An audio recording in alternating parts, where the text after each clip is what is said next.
Hi mga mahal, ang tanong sa atin ni Edelberto ay, ano ang pampatigas ng tea? So yun ating pag-uusapan for today's video. Interesado ka bang malaman kung ano ang sagot? Please keep on watching. Pero bago yan, kung bago ka pa lang sa akin channel, please consider to like this video and subscribe my channel.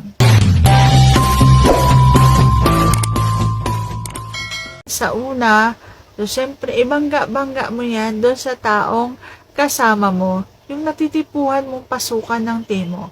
Bangga-bangga mo sa likod niya, sa petan niya, or kunin mo yung kamay niya, tapos pahawak mo yung ibabaw ng ano mo. So, yung mga ganyang, mga simpleng pang-aakit, magdadala sa dugo mo para tumaas. Yung mga para tumigas yan, kailangan mo na nga kunting pampaalsa ng dugo. Okay?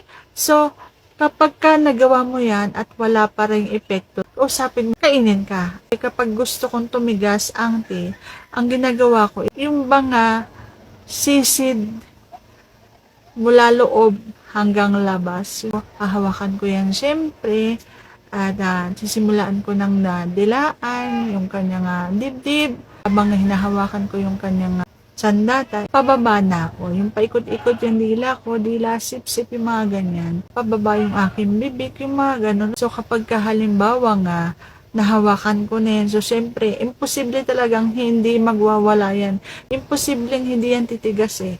Titigas at titigas yan. Kung ikaw ay malusog ang pangangatawan at alam mo namang wala ka namang bisyo, so walang problema. Walang problema, talagang titigas yan.